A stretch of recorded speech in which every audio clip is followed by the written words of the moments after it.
Bienvenue sur InfoLive TV, voici les titres de l'actualité.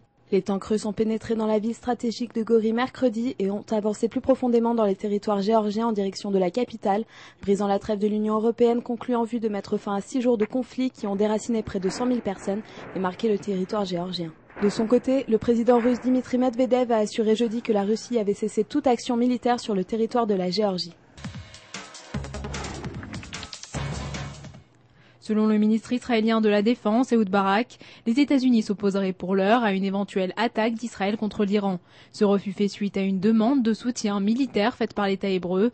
Par ailleurs, un rapport publié la semaine dernière par l'Institut de sciences et de sécurité internationale basé à Washington a affirmé qu'il était peu probable qu'une offensive militaire puisse détruire les centrifugeuses nucléaires d'Iran. Les Américains ont toutefois demandé à être prévenus en cas d'attaque. La Syrie a annoncé avoir pris plusieurs mesures militaires en prévention d'une éventuelle attaque israélienne. Cette déclaration intervient à la suite des exercices tenus par les forces de défense de Tsahal dans le Golan. Le ministre de la Défense Ehud Barak a déclaré qu'Israël assistait aujourd'hui à un renforcement significatif du Hezbollah et que l'armée israélienne devait se tenir prête en vue d'une éventuelle tentative de renversement des forces dans la région. J'ai été envoyé par l'Égypte en Israël en tant qu'officier de renseignement. Je n'étais pas là-bas pour être réellement ambassadeur. C'est ainsi que s'est exprimé Mohamed Bassiouni, un ancien ambassadeur égyptien en Israël, lors d'une conférence à la Bibliothèque nationale d'Alexandrie. Bassiouni a expliqué son point de vue sur la société israélienne qu'il a qualifiée de non démocratique suite au traitement infligé aux Arabes israéliens. Il a entre autres déclaré que ses souvenirs de la période passée en Israël étaient amers et qu'il ne s'était fait aucun ami lors de son passage dans l'État hébreu.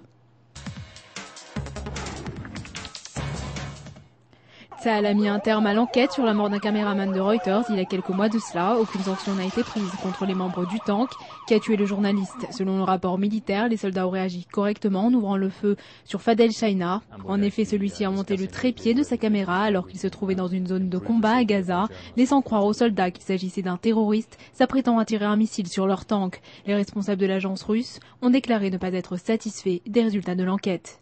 C'est la fin de ce journal, merci de l'avoir suivi sur InfoLive TV, la première télévision israélienne sur Internet qui émet en 4 langues depuis Jérusalem.